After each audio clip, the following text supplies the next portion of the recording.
바쁜 시대 확실한 재테크 비법을 알려드립니다. 안녕하세요. 부동산 매거진의 이은지입니다. 은행에 가면 VIP 코너가 따로 있는데요. 도대체 얼마나 돈이 많아야 VIP라고 불릴 수 있는 걸까요? 금융자산 규모로 10억이면 VIP, 30억이면 VVIP라고 합니다. 자, 그렇다면 나라에서 인정하는 부자의 기준은 과연 무엇일까요? 물론 법으로 딱 얼마 이상이다라고 정해놓지는 않았지만요. 이 소득세 최고 세율을 적용받는 사람이 부자가 아닐까 싶습니다. 자, 이 소득세 최고 세율 40%를 적용받는 부자는요. 소득과세 표준이 5억 원을 초과하는 사람이라고 하네요. 자, 어떤 기준이건 간에 부자가 된다는 건 생각만 해도 굉장히 행복한 일인 것 같은데요. 자, 소득세를 얼마를 내건 전혀 아까울 것 같지가 않습니다. 하지만 실제로 부자가 되고 난다면 생각이 달라지긴 하겠죠. 자, 이렇게 부자가 될 수 있는 특별한 전략을 세워드리는 부동산 매거진. 오늘은요, 부동산경제연구원의 최기홍 원장님과 함께합니다. 안녕하세요. 안녕하세요. 네, 반갑습니다.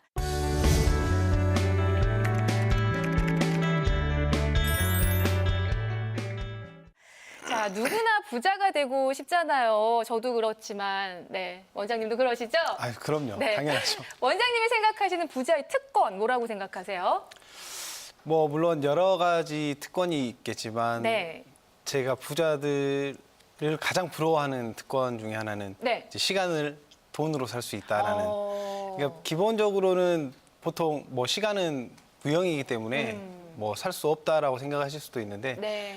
그게 어떤 오너 입장이나 아니면 뭐 흔히 얘기하는 건물주나 뭐 세대주 같은 경우에는 그런 경우들이 있죠. 다른 사람들의 시간을 즉 고용을 해서 제 시간의 여유를 갖고 이제 그쵸. 그 다른 타인의 시간으로 이제 부를 창출해내는 그런 조금 시간의 자유로움 그런 것들이 많이 특권이라고 생각을 해요. 네.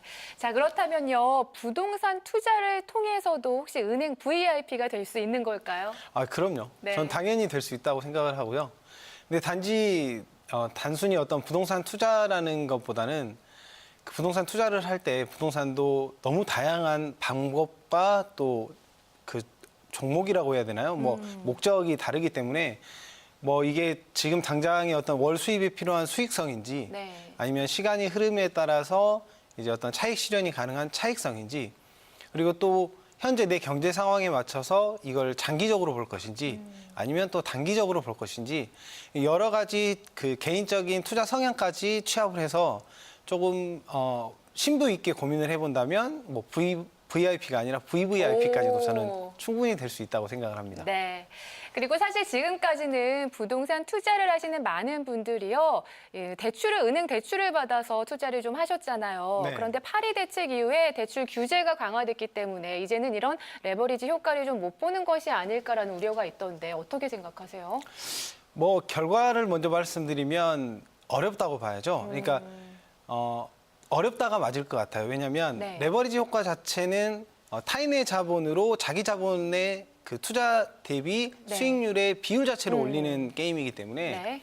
뭐 예를 들면 1억에 투자를 할 때 본래 본인의 자본이 1억이 들어간다고 하면 1,000만 원이 올랐을 경우에는 수익이 10%지만 타인 자본을 50%를 넣었을 경우에는 1,000만 원이 똑같은 수익이 나도 자기 자본 투자 비율로는 20%가 되기 때문에 이제 그런 효과들을 많이 노렸지만 지금 현재의 상태에서는 어떤 해당 물건에 대한 그 담보대출은 이제 많이 어렵다고 봐야죠. 네. 그러니까 대출 자체가 안 된다기보다는 이제 레버리지 효과의 어떤 수익성 퍼센테이지 자체가 많이 낮아지고 있다라고 이렇게 말씀드리는 게 맞을 것 같아요. 네.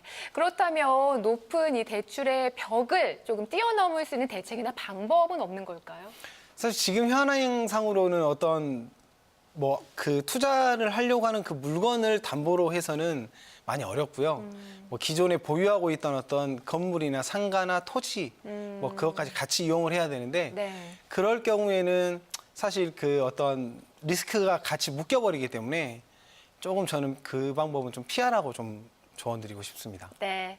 자, 매주 최기영 원장님과 함께 혁신도시의 투자 포인트에 대해서 조금 알아보고 있는데요. 자, 오늘은 어떤 혁신도시 소개해 주실 예정이신가요? 네, 오늘은 광주 전남 빛가람 혁신도시입니다. 오, 광주, 전남, 빛가람, 혁신도시 이름이 굉장히 길어요. 네네. 보통은 시의 이름 하나만 들어가기 마련인데 광주라는 시와 전남이란 도가 합쳐졌어요? 네네, 이런 맞습니다. 이유가 있는 건가요? 그러니까 원래는 기존 방안은 이제 광주 혁신도시를 따로 만들고요. 전남의 혁신도시를 또 따로 만들어야 따로. 되는데 이번 같은 경우에는 광주가 조금 양보를 했죠. 그래서 광주와 전남에 이렇게 분리돼서 와야 되는 거를 이렇게 좀 한 번에 묶어서 좀 크게 큰 지역으로 한번 진행을 해보는 게 어떠냐 해서 광주가 한 발짝 양보를 하고요. 그래서 되도록이면 광주에 최대한 가까운 지역인 나주 쪽으로 이렇게 지정이 되게 됐죠. 네, 두 개가 합쳐졌기 때문에 그만큼 이 사업성 규모가 좀 커진 게 아닐까 하는 생각이 드는데 어떤가요? 네, 맞습니다. 어떤 객관적인 수치만 봤을 때 일단 이전 기관이 16개로 10개 혁신도시 중에 1위고요. 그리고 이전 기간에 따라서 이동해야 되는 인구가 이제 6,900명으로 1위고요. 그리고 또 하나는 도시계획 인구가 49,000명으로 역시 1위고요. 이제 사업 비용 자체는 1조 3천억 원으로 이제 3위 정도 되고요. 면적은 730만 평으로 2위입니다. 그러니까 객관적인 어떤 자료 자체가 대부분의 1, 2, 3위 이렇게 랭크가 되어 있기 때문에 네. 어떤 규모면으로는 이제 혁신도시 중에 가장 크다라고 이야. 이렇게 말씀드릴 수 있죠.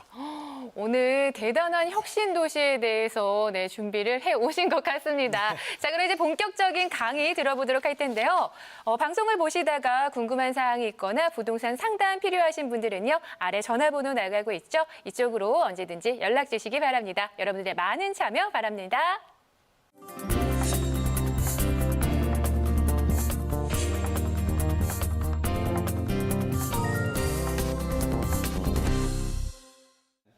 혹시 MC분께서는 2014년도에 네. 서울 삼성동에 어떤 부동산이 아주 비싸게 네. 아주 어마어마한 가격에 팔린 적이 있었는데 혹시 기억나시는 거 있으신가요? 2014년도요? 네네. 제가 그때는 삼성동. 부동산에 관심이 없어서 어디였죠? 그때 삼성동? 2014년도 삼성동 한전부지. 아, 기사에서는 본 것 같네요. 네네. 예. 이게 이제 현대차 그룹에서 10조 5,500억에 사들이면서 너무 맞아, 비싸게 맞아. 너무 큰 금액으로 산 거 아니냐 해서 잠시 현대차의 주가가 흔들릴 정도의 이제 이슈가 됐던 건데요. 이제 그 한전이 내려오는 지역이 이제 광주 전남 혁신도시입니다. 그런데 이제 일부에서는 이런 얘기들도 해요. 광주와 전남이 합쳐져서 그래서 공동으로 이제 받다 보니까 이렇게 큰 공기업이 내려올 수 있었던 거 아니냐라고 이렇게 얘기를 하죠. 그래서 한전이 내려오는 이제 혁신도시인데 여기에 또 다른 재미있는 게 있어요. 다른 지역에서는 혁신도시 그럼 공공기관 이전 그리고 이전 완료되면 끝 이런 상황이었는데 광주 전남 혁신도시 같은 경우에는 한 가지 이슈가 더 있습니다. 그게 뭐냐면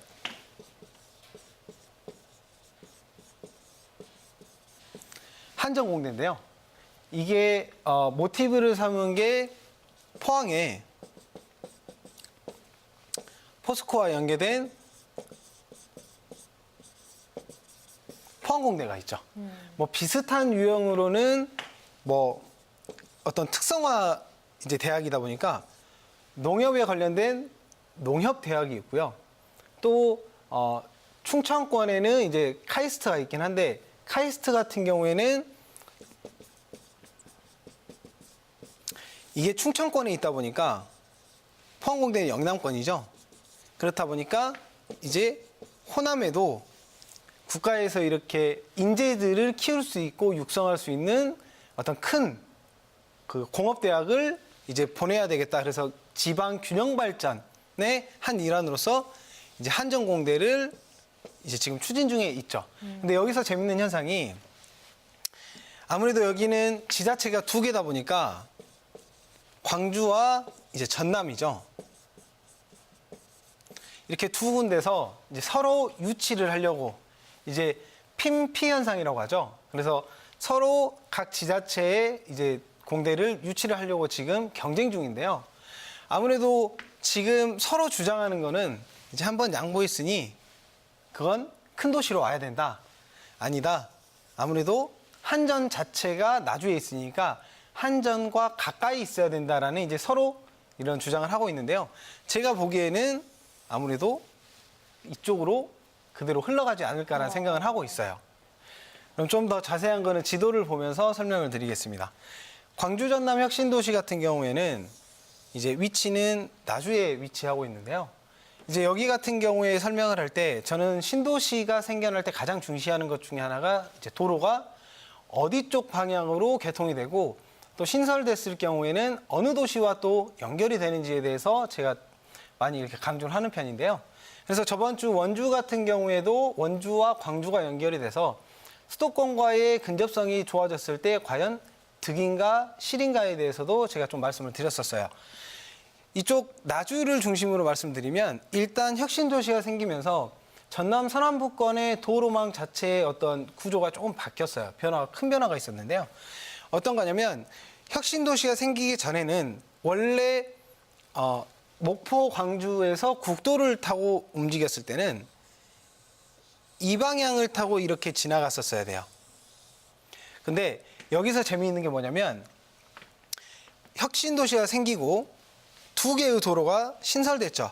하나는 이쪽 도로고요. 그래서 이게 일본 국도로 바뀌었죠. 또 하나는 지금 여기서 이쪽 방향으로 국도를 타던 게 빛가람 혁신도시에서 광주 쪽까지 들어가는 자동차 전용 도로를 신설했습니다. 그렇다 보니까 원래 이 지점에서 이 지점까지 이동하는데 그 전에 혁신도시 생기기 전에는 보통 40분이 소요됐습니다. 그런데 이 자동차 전용 도로가 생긴 다음에는 이동 거리가 불과 20분 이내로 단축된 거죠. 그랬을 때 혁신도시는 이미 도시계획을 잡아놓고 토목공사도 끝내놓고 이제 주택이 건설이 들어가고 완공되고 분양하고 입주까지 됐는데도 불구하고 소비인구 자체가 많이 없습니다.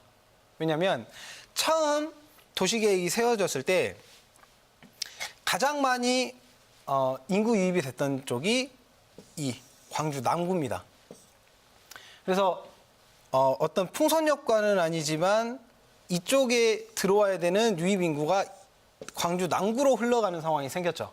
왜냐하면 40분 거리가 20분으로 단축되다 보니까 생활권은 광주에 두고 출퇴근을 충분히 할 수 있는 거리가 돼버리니까 인구들이 많이 이쪽에 자리 잡았죠. 그래서 원래는 광주에 예전에 이런 얘기가 있었습니다. 어떤 얘기냐면 조금만 올려보면 이쪽에 광주공항이 있는 이쪽 자리에 이쪽이 송정 쪽인데요. 여기 산업단지도 큰 산업단지가 있고 KTX 송정역이 있는 지역인데 이쪽 지역이 이제 너무 낙후돼 있고 좀 홍등가가 많다 보니까 이제 어떤 도시재생의 일환으로서 이쪽에 많은 개발과 투자를 했죠. 그래서 그쪽에 광주의 마지막 신도시다라는 얘기가 돌 정도로 이제 광주에는 더 이상 신도시는 나타나지 않고 있었어요. 그런데 이 혁신도시 덕분에 광주 남구에 효천지구라고 생기게 됩니다. 그러니까 지금 현재 상황에서는 효천지구가 제일 마지막에 생겨난 신도시가 되는 거죠. 그러니까 광주에서는 더 이상의 신도시 계획이 없었고 더 이상의 인구 유입에 어떤 기대감이 없었기 때문에 더 이상의 신도시는 무의미하다라고 이렇게 단정 지어 놨었는데 그게 이 혁신도시의 영향으로 남구가 갑자기 인구 유입이 늘어나면서 효천지구가 생겼고 이쪽에 남구 쪽에 지금 아파트 가격이 광주에서 가장 많이 상승을 했죠.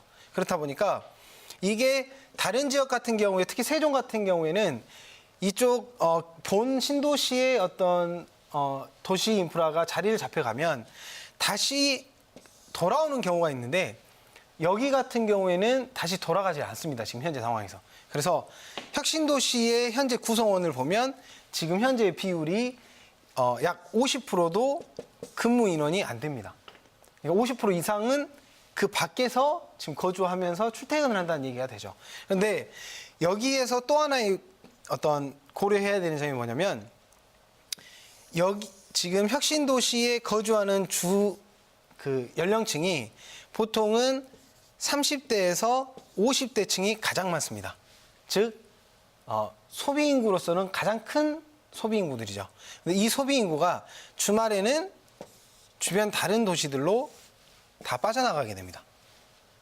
이쪽 아래로 내려가면 이제 광주에서 전라남 도청이 내려가 있는 남학신도시, 목포권이 또 존재를 하게 되죠. 그렇다 보니까 인구가 주말에는 분산되다 보니까 어떤 소비 효과에 따른 상가 지역들은 지금 많이 좀 힘들어지고 있는 상태죠. 그래서 이런 형태들을 봤을 때 다른 혁신도시나 혹은 신도시들의 어떤 도로 접근성이나 주변의 대도시와의 연결성에 따른 상업지와 주거지의 영향 이런 것들을 살펴보실 때는 나주 혁신도시, 전남 광주 혁신도시를 꼭 한번 주의 깊게 보시는 게 중요하고요. 지금 현 상황에서는 어떤 투자성으로 이렇게 바라보시는 것보다는 현재는 좀 관망으로 한번 지켜보시는 게 저는 도움이 될 거라고 생각을 합니다. 왜냐하면 지금 현재 2016년까지는 인구가 많이 유입이 됐었어요. 근데 2016년도 상반기가 지난 다음에는 인구 유입이 거의 제자리 상태입니다. 그렇다 보니까 지금 그렇다면 기존의 혁신도시에 유입이 돼야 되는 인구들은 어느 정도 자리를 잡아갔고 또 추가적인 어떤 유입은 아직 나타나지 않고 어떤 호재가 아직 없기 때문에 그런 점을 좀 감안해서 이렇게 투자하시기를 또 말씀드리고 싶고요. 또 하나는 아까 말씀드렸던 한전 공대의 움직임에 따라서 그 이후의 투자점을 한번 살펴보시는 게 이쪽 광주 전남 혁신도시의 투자 방법 중에 하나라고 저는 말씀드리고 싶습니다. 네. 자, 광주 전남 혁신 도시에 관한 이야기를 좀 들어봤는데요. 아무래도 중심은 대표님 나주잖아요. 그런데 네네. 광주시, 나주시, 거기에 전라남도까지 이렇게 세 가지의 지자체가 합쳐 있다 보니까 아까도 말씀해 주셨지만 핀피 현상이라고 하죠. 갈등들이 네네. 솔직히 좀 없는지 궁금한데 어떤가요? 지금 현재 갈등이라고까지 하긴 그렇지만 이제 네. 각각에 맞춰서 지금 추진위원회, 유치위원회를 지금 만들고 있는 상황이고요. 네. 그런데 저는 어쨌든 출발점 자체가 양보로 이루어진 도시이기 때문에 저는 이런 한전 공대의 어떤 유치 상황에서도 어떤 불필요한 경쟁보다는 충분히 어떤 양보와 타협으로 좋은 결과가 나올 거라고 저는 생각을 하고 있습니다. 네. 그렇다면 광주 전남 혁신 도시가 생기면 나주의 다른 지역도 좀 부동산 개발에 여력이 나타나지 않을지 생각이 되는데 어떤가요? 나주 자체의 어떤 지형적인 특성을 보면 평야가 일단 많습니다. 그리고 혁신도시와 또 이제 한전 공대까지 유치가 마무리가 된다면 네. 지금 현재 있는 어떤 도심 형태가 많이 바뀔 거고요. 네. 그리고 도심의 위치 자체도 많이 바뀌어가면서 저는 그 주변으로는 충분한 어떤 상승 여지가 있을 거라고 저는 예상하고 있습니다. 네. 사실 광주 전남 혁신 도시는 당연히 오르겠지만요. 또 도로와 철도가 연결이 되어 있기 때문에 또 다른 지역으로 혹시 틈새 지역이 있지는 않을까 발전될 가능성이 있는 생각이 드는데 어떤가요? 그럼요. 당연히 혁신도시뿐만 아니라 다른 것들 때문에도 이제 주변 영향은 있고요. 이거 지도를 보면서 좀 더 부가 설명을 해드리겠습니다. 광주 전남 같은 경우에는 지금 보시면 여기가 혁신도시고요. 네. 여기가 광주고 또 이쪽은 전라남 도청이 내려와 있는 도청 소재지입니다. 원래는 광주에 있던 게 이쪽으로 넘어가게 됐죠. 그래서 이쪽에는 도청 소재지가 있고요. 네. 조금 더 아래쪽까지 좀 살펴보면 혁신도시지만 이쪽에는 기업도시가 있습니다. 기업도시까지 있고요. 또 전라남 도청이 있고 지금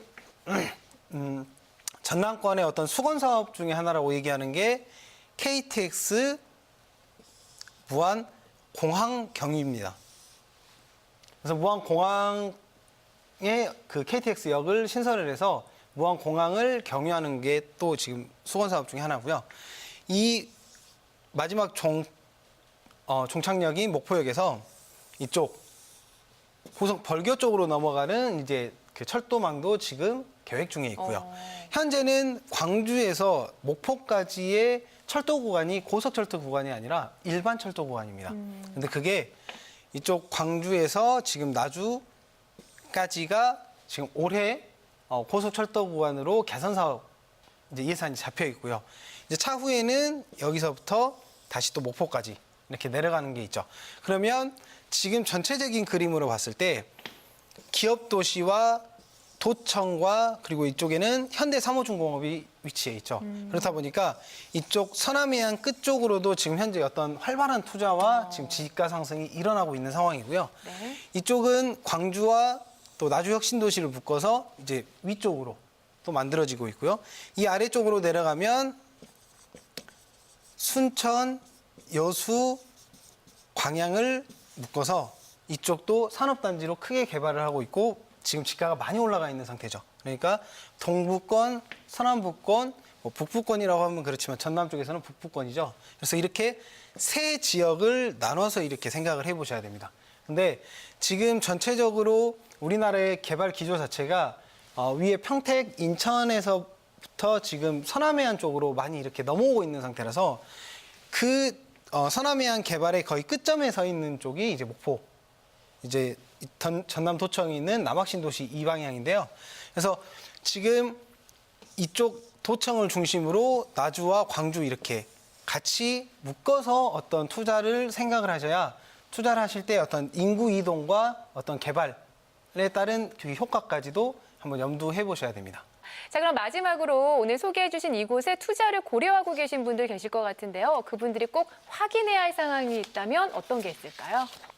혁신도시 같은 경우에는 지금 이제 완공된 지가 전반적으로 막 3, 4년씩 이렇게 돼가고 있기 때문에 그 오랜 시간 동안에도 도시 인프라는 형성이 돼 있지만 그 인프라에 맞는 계획 인구나 아니면 어떤 소비 인구가 아직 자리 잡지 못한 거에 대해서 충분히 투자를 하실 때 생각을 하셔야 되고요. 뭐 상가 투자를 하실 때 또 주택 투자를 하실 때 아파트 투자를 하실 때도 항상 첫 번째로 보셔야 되는 게 지금 현재의 인구 상황.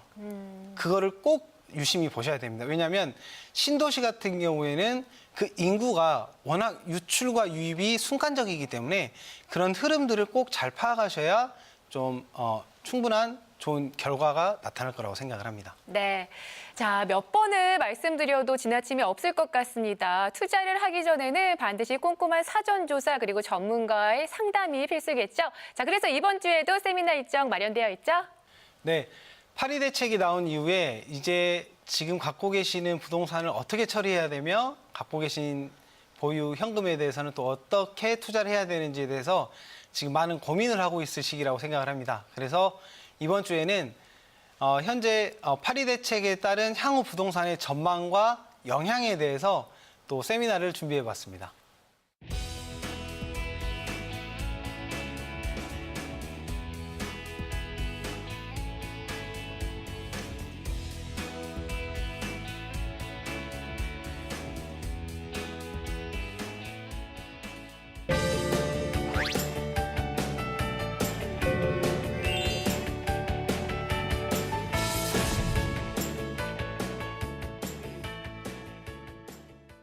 네, 부동산 매거진 오늘은 부동산경제연구원의 최규영 원장님과 함께하고 있습니다. 자, 이번 순서는요, 시청자 여러분들의 고민을 좀 상담해드리는 시간인데요. 현재 보유하고 있는 부동산이 있거나 앞으로 투자 계획들 세우시면서 궁금한 사항이 있으시다면 아래 나가고 있는 번호로 언제든지 연락 주시기 바랍니다. 자, 오늘의 첫 번째 사연부터 만나보겠습니다. 인천 서구 가정동 하나아파트와 인천 서구 가정동 518-33 단독주택 두 개 모두 보유 중인데 어떤 것을 매도해야 할지 고민입니다. 라고 사연 보내주셨네요. 전화 연결해 보겠습니다. 여보세요? 네, 여보세요? 네, 안녕하세요. 네, 안녕하세요. 네, 두 개 중 어떤 곳을 매도해야 할지 고민이세요? 매도하시려는 이유 있으실까요? 아, 두 개를 가지고 있으면 이제는 안 될 것 같아갖고 두 개 중에서 팔아야 된다면 어느 것을 팔아야 되고 그리고 아니면 두 개를 다 팔고 다른 데로 가야 되는지 그게 궁금해서 그러고 팔아야 되는 시기라. 네, 파리 대책 이후에 지금 고민이 생기신 거죠? 네네. 네, 이런 고민들 정말 많이 하실 것 같은데 전문가 연결해 드리겠습니다. 상담 받아보세요. 네. 시청자님, 네. 네, 안녕하세요. 반갑습니다. 네, 안녕하세요. 예. 혹시 그 매도를 하시려고 하는 이유가 이번에 파리 대책 때문에 생각을 하고 계시는 건가요? 네, 그런 생각도 있고요. 가정지구라 그래갖고 여기가 지금 발전되고 있는데 네네. 여기가 얼마만큼 발전될지 그게 저희 아파트까지만 해서 여기가 딱 경계선이거든요. 네, 맞습니다. 네, 그래서 여기가 계속 있어도 괜찮은지 아니면 여기를 벗어나서 저쪽 가정지구로 옮겨 타야 되는지 그런 것도 궁금해서요.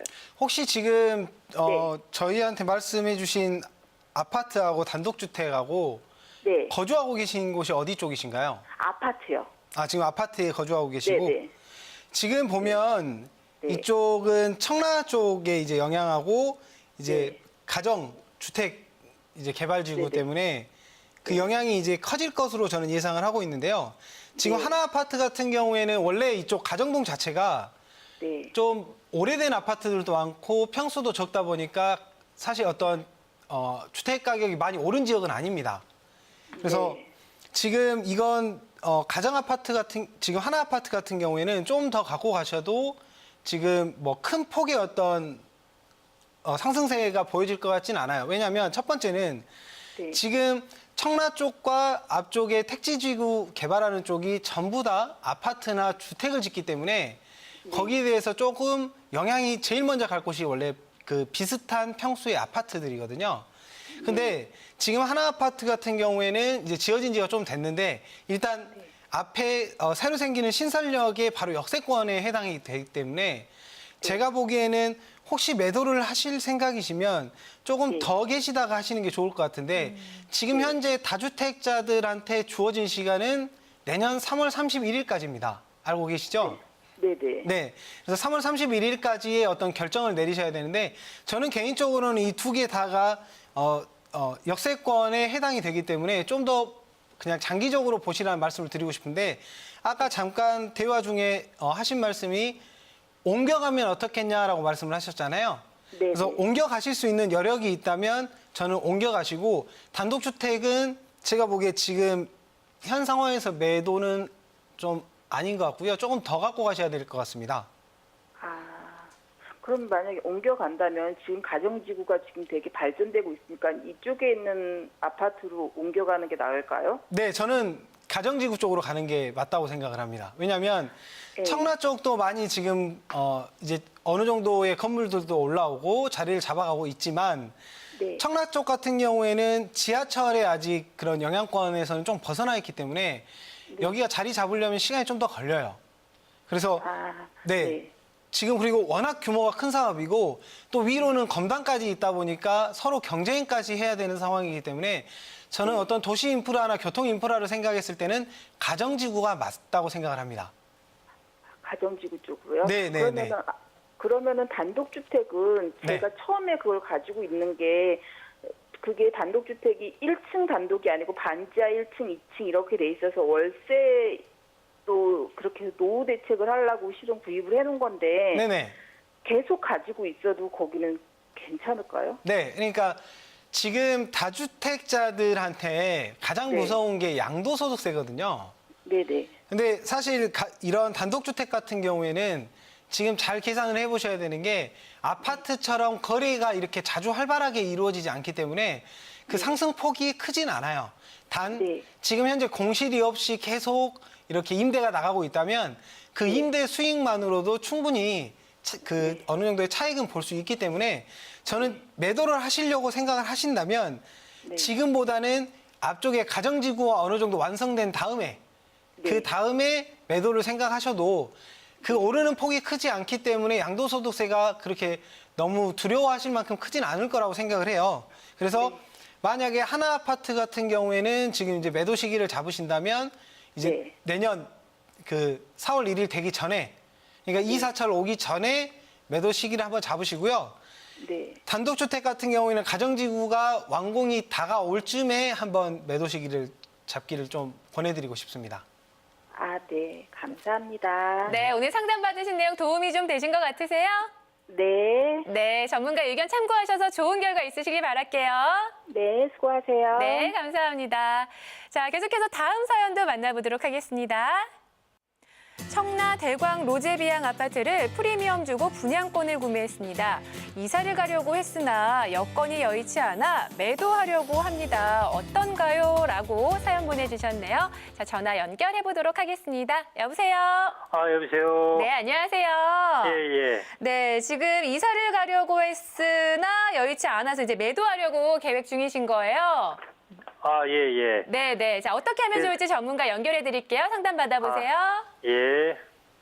시청자님, 예. 네, 안녕하세요. 예, 반갑습니다. 네. 지금 어떤 개인 사정 때문에 이제 입주가 어려워서 예. 이걸 매도를 생각하고 계신다고요? 예. 그래서 네. 좀 살아볼 예정이었었는데, 네. 좀 여건이 안 돼가지고요. 네네. 한번 매도를 좀 생각을 하고 있는데, 혹시 전문가님, 좀 의견을 좀 참고를 좀 해보려고요. 지금 만약에 이쪽 청라 검단 쪽에 매도를 고민하고 계신다면 이건 예, 좀 예. 빨리 서두르시기를 좀 추천드리겠습니다. 왜냐하면 예. 어차피 들어가서 거주 목적이시라면 뭐 상관이 없지만 지금 현재 개인적인 상황 자체에서 매도를 할 수밖에 없는 상황이라면 이제 예. 남은 거는 매도 타이밍이잖아요. 예, 그러면 예. 저는 하루라도 빨리 이거를 처분하는 게 맞다라고 생각합니다. 예. 왜냐하면 알겠습니다. 지금 현재 살고 계신 집이 예. 있고 또 여기를 분양을 받은 상태에서 그쪽 이주를 생각했어요. 네, 예. 이사를 가시게 되면 이사하고 나서 원래 기존에 거주하던 주택은 3년 이내에 팔게 되면 이건 예, 다주택으로 보지 않기 때문에 예. 지금 파리 대책의 영향을 받진 않지만 예. 만약에 지금 이사는 갈 수 없지만 그래도 욕심이 나서 여기를 잡아두시게 되면 그건 바로 자주택자로 되기 때문에 지금 현재 상황에서는 제가 보기에는 욕심 부리실 필요가 없을 것 같고요. 왜냐하면 예. 이쪽이 청라와 검단 대표적인 아주 대형 신도시들이 자리를 잡아가고 있고요. 예. 사이사이에는 조그맣게 택지지구들을 개발하고 있기 때문에 예. 자리를 잡는 데는 좀 충분한 시간이 필요합니다. 그런데 예. 만약에 여기를 보유하시겠다 하시면 아마 그래도 한 1, 2년 정도의 공실은 좀 생각을 하셔야 되기 때문에 그런 것까지 감안을 한다면 매도를 마음 먹었다면 조금이라도 빨리 매도를 하시고 차후에 어느 정도의 도시 형성이 된 다음에 다시 돌아오셔도 제가 보기에 지금 현재 상황에서 어떤 큰 집 가격의 차이는 안 날 것으로 예상을 하고 있습니다. 그래서 매도 타이밍을 말씀을 드리자면 지금은 좀 서두르셔서 매도를 하시기를 좀 추천드리겠습니다. 네. 알겠습니다. 네, 도움이 좀 되셨어요? 예. 제가 저도 그렇게 생각을 좀 해서 좀 참고해가지고요. 네. 좀 그렇게 하는 쪽으로 하겠습니다. 네, 전문가 의견 참고하셔서 잘 해결되셨으면 좋겠습니다. 네, 감사합니다. 네, 감사합니다. 자, 계속해서 다음 사연도 만나보도록 하겠습니다. 경기 안양시 만안구 안양동 1128-1번지 향후 전망이 어떤가요? 라고 사연 보내주셨네요. 전화 연결해 보도록 하겠습니다. 여보세요? 여보세요? 안녕하세요? 네, 안녕하세요. 네, 지금 사연 보내주신 이 안양동에 살고 계신 거세요? 예? 지금 거주 중이세요, 이곳에? 거주 안 해요. 이곳에 거주는 아니시고 앞으로의 이민하거든요. 네. 자, 앞으로의 전망이 어떨지 전문가의 의견 들어보도록 하겠습니다. 네. 시청자님, 네. 네, 안녕하세요. 반갑습니다. 네. 네네. 그럼 좀 설명을 드리겠습니다. 이쪽 같은 경우에는 제가 대체적으로 그 어떤 토지 투자를 하실 때 좀 유의하셔야 되는 것 중에 하나가 산에 이렇게 외길을 가다 보면 산 도로 끝이 나오는 경우가 있는데 지금 여기 같은 경우에는 현재 그 임야에서 붙어 있는 도로를 쭉 타고 넘어가면 산길이 끝나는 막다른 도로가 나와요. 이런 거 같은 경우에는 쌍방으로 이렇게 통행이 안 되기 때문에 이런 경우에는 전국적으로 보면 이런 토지들은 크게 개발되기가 어렵고요. 또 하나는 아까 이번 현 정권에서 녹지들을 많이 풀어서 그러니까 개발 제한 구역을 많이 풀어서 이제 개발을 하겠다라고 얘기했는데 여기 같은 경우에는 주변에 현재 상태가 지금 현재 갖고 계신 그 토지는 개발 제한 구역이 아닙니다. 그래서 여기 같은 경우에는 지구 단위 계획까지도 지금 설정이 돼 있어요. 그러니까 앞으로의 어떤 소규모의 개발은 있을 가능성은 있지만 제가 보기에는 그 투자를 하실 때 들으신 그 내용으로는 방향이 가기 어렵습니다. 왜냐하면 일단 첫 번째로 여기는 산지가 너무 크고 여기 같은 경우에는 주변의 그 고도 자체가 300~400m가 되기 때문에 이 산을 깎아낸다는 게 쉽지가 않고요. 산림을 밀어서 하는 개발 같은 경우에는 조금 언덕 정도 되는 나지막한 임야를 밀어서 이렇게 수용을 해서 가는 경우가 있는데 이런 경우에는 지금 너무 산이 높다 보니까 여기는 지금 기대하시는 것만큼의 개발 효과는 일어나기 어렵고요. 그래도 다행인 거는 현재 갖고 계시는 게 그래도 도로에 저촉돼 있기 때문에 나중에 차후에라도 어떤 개발 행위가 충분히 가능합니다. 그리고 또 하나가 개발 행위를 하는 데 있어서 다른 어떤 제재 사항이나 그런 것들이 없기 때문에 저는 나중에 그 지분을 갖고 계신 분들하고 상의해서 좀 이렇게 개발 행위를 하셔도 될 것 같은데 아까 말씀하신 무슨 스파밸리 이런 거 같은 경우에는 사실 호재라고 생각을 하시면 안 돼요. 향후에 어떤 투자를 하실 때도요. 스파밸리나 아니면 농업단지나 아니면 그 군단이나 시단위의 조그마한 농공단지 같은 경우에는 그 어떤 호재라고 생각을 하시면 안 됩니다. 영향이 아주 낮아요. 그렇기 때문에 향후에 투자를 하실 때도 꼭 참고를 하셔야 되고요. 여기는 혹시 죄송한데 보유하신 지가 얼마나 되신지 제가 여쭤봐도 될까요? 얼마 안 됐어요. 그러면 지금 한두 달밖에 안 됐어요. 그러면 여기가 어떤 건축 행위 자체의 규제 사항도 없고요.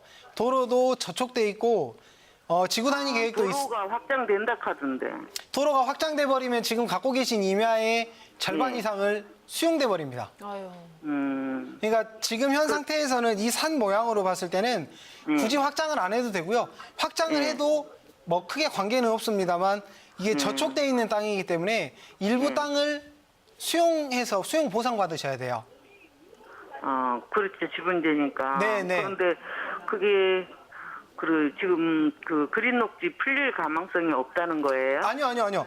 여기는 녹지 지역이긴 한데 이 녹지 지역이 지금 말씀하시는 게 어떤 주거 상업지로 바뀌지 않겠냐라고 지금 말씀을 하시는 것 같은데 예. 여기가 지금 지구 단위 계획이 주거랑 근생용지로 지금 나와 있어요. 그렇기 때문에 최근에 매입을 하셨다면 시간을 좀 더 두고 보셔도 괜찮을 것 같아요. 아주 잘못 산 땅은 아닙니다. 그래요? 네네네. 딸이 산 땅이라가 걱정이 돼가지고. 아니요. 여기는 그래도 한 2, 3년은 두고 보셔도 충분히 그만한 가치가 될 만한 땅이기 때문에 너무 크게 걱정하지 마시고요. 예, 도시하고 가깝기 때문에. 네네. 문재인 정부가 지저분하다고. 네. 이제 정리하는 차원에서, 그린 녹지를 많이 푼다 해가 괜찮다 해서 샀거든요. 그러니까 그 녹지가 풀릴 수 있으니까요. 조금만 더 이렇게 갖고 계시면 아마 좋은 소식이 있을 것 같습니다.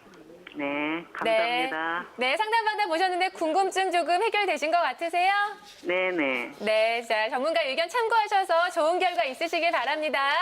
네, 감사합니다. 네, 감사합니다. 자, 오늘도 다양한 시청자 여러분들의 사연 받아서 소개해드렸는데요. 부디 궁금증들 잘 해결되셨으면 좋겠습니다. 그리고 전문가와 직접 얼굴을 맞대고 상담받을 수 있는 자리도 마련되어 있죠. 세미나 일정 참고하시길 바랍니다.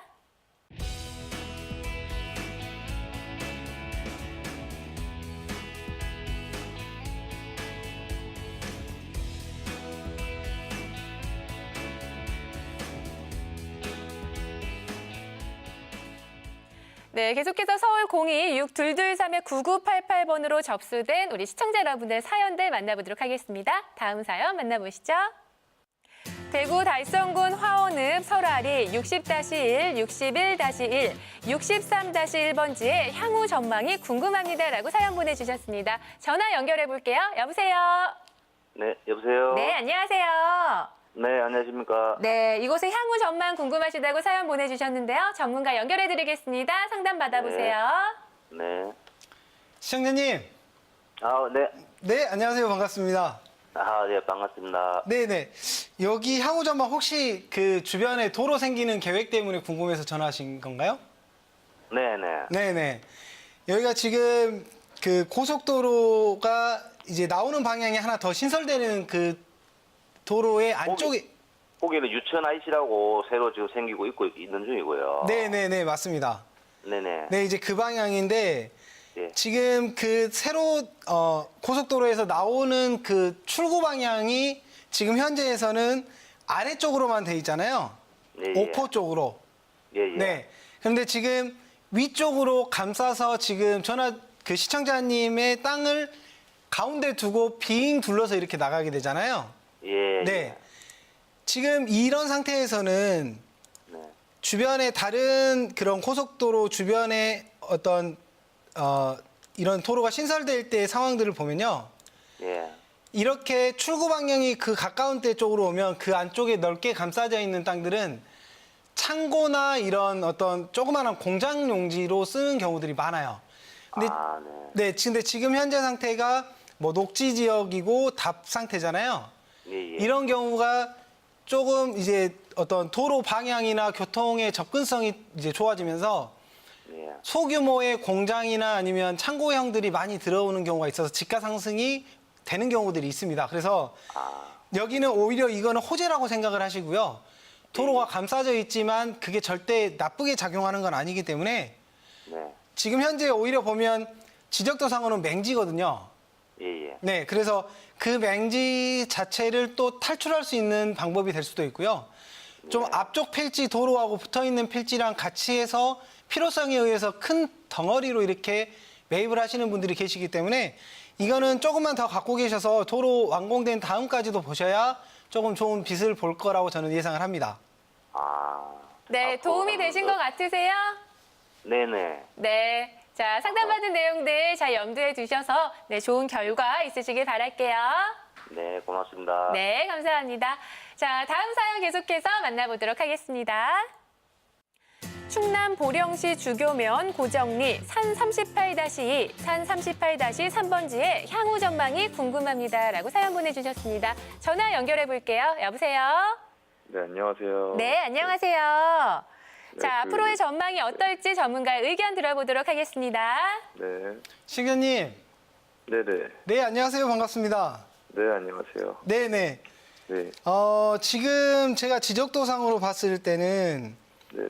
현재 맹지로 보여지거든요. 뭐 계획관리 지역이긴 합니다만 네네. 지금 일부는 또 뒤에 농림 지역하고 같이 이렇게 조금 나눠져 있는 상태인데 네네. 지금 지도상으로 봤을 때도 조그만한 길처럼 산길처럼 보이긴 하는데 네네네. 여기는 일단 맹지입니다. 아, 네, 여기 왜냐면 저희가 맹지냐 아니냐를 판가름하는 거는 길이 있냐 없냐의 중요성보다는 건축 허가가 되냐 안 되냐의 차이점에서 맹지냐 아니냐를 두기 때문에 네. 여기는 길은 있지만 건축 허가를 받을 수 있는 도로법상 도로나 그런 도로를 인정받을 수 없는 길이기 때문에 여기는 일단 맹지라고 일단 알고 계셔야 되고요. 네네.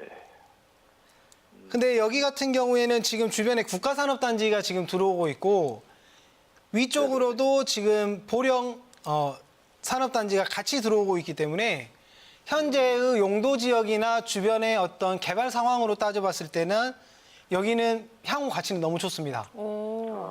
네, 그래서 여기는 만약에 어떤 농림 지역이나 산지거나 아니면 보전산지, 임업용 산지 이렇게 개발 행위가 어려운 어떤 용도 지역이나 제재 사항이 있으면 조금 무거워질 수는 있는데 지금 현재 토지이용계획원으로 봤을 때는 그런 정보들은 없고요. 임야 계획관리 지역이기 때문에 여기는 향후에 갖고 계시면 분명히 좋은 소식을 갖고 올 거라고 저는 생각을 합니다. 아, 네, 감사합니다. 그럼 잘 네. 보유하도록 하겠습니다. 네네. 네, 혹시 더 궁금하신 사항 있으시면 네, 말씀해 주시겠어요? 네, 지금 잘 들었고요. 네. 제가 봤을 때는 더 잘 보유하고 있는 게 제일 괜찮은 것 같습니다. 네, 네. 앞으로 네. 가치가 좋다고 하니까요. 좋은 결과 있으시길 바랄게요. 감사합니다. 네, 감사합니다. 맹지여서 걱정을 했는데 앞으로 가치가 좋다고 하니까 다행이네요. 네네. 네. 자, 다음 사연 만나보도록 하겠습니다. 남양주시 진점읍 금곡리 971번지 반도 유보라 아파트를 보유하고 있는데 향후 전망이 궁금합니다라고 사연 보내주셨습니다. 전화 연결해 보도록 할게요. 여보세요. 네, 안녕하세요. 네, 안녕하세요. 네, 앞으로 전망이 어떨지 궁금하시다고요? 예, 예. 네, 전문가의 의견 들어보도록 하겠습니다. 시청자님, 예, 예. 네, 안녕하세요. 안녕하세요. 네, 네. 혹시 지금 여기 거주하고 계시나요? 아니에요. 그러면 지금 뭐 전세나 이렇게 세를 주고 계시나요? 월세를 주고 있어요. 네, 네. 그러면 지금 현재 살고 계신 곳이 어디인지 제가 여쭤봐도 될까요? 상계동이에요. 상계동이요? 예, 예. 네, 네. 그러면 지금 현재 보유하고 계신 주택은 여기 지금 진접에 있는 것과 지금 현재 살고 계시는 곳 두 개만 보유를 하고 계시는 건가요? 예, 예. 네. 여기는 일단 조정지역으로 들어가긴 했는데 주변에 지금 별내 쪽이랑 어느 정도 자리를 잡아가고 있는 택지 개발 지구들이 많기 때문에 여기까지 조금 더 뻗어나오려면 시간은 걸려요. 근데 지금 진접 같은 경우에는 최근에 그 별내 터널이 개통이 되면서 서울하고 더 근접성이 좋아졌기 때문에 여기는 향후에도 충분히 더 커지고 더 발전할 가능성이 있습니다. 그래서 일단 두 개가 어떤 투기 지역이나 그런 거는 아니기 때문에 진접 같은 경우에는 조정 지역이라 그냥 투자를 하신다고 생각하고 좀 장기적으로 한번 더 보시는 것도 괜찮습니다. 아, 예. 네, 더 궁금하신 사항 있으세요? 아니, 네. 네네. 지금 매매를 하면은 좀 안 좋은가요? 다시 한 번만 말씀해 주실래요? 지금 매도. 이쯤에서 네. 매매를 하면 안 되냐고요. 아니요, 안 되는 건 아닙니다. 이제 제가 말씀드리는 거는 진접 쪽이 향후에도 충분한 발전 가치가 있기 때문에 그런 걸 생각해서 좀 더 보유하셔도 되는데 지금 현재 시청자님의 어떤 상황이 매도를 해야 되는 상황이면 지금 당장 매도하지 마시고요. 내년 명절 지난 다음에 한번 매도 시기를 잡아보셔요. 예, 예, 알았습니다. 네, 도움이 좀 되셨어요? 예, 많이 되었습니다. 네, 아우 다행입니다. 좋은 결과 있으시길 바랄게요. 네, 고맙습니다. 네, 감사합니다. 자, 오늘도 이렇게 다양한 시청자 여러분들의 사연들 좀 상담을 해드렸는데요. 오늘 상담 받으신 모든 분들 좋은 결과 있으셨으면 좋겠습니다. 계속해서 세미나 일정도 알려드릴게요. 참고하시길 바랍니다.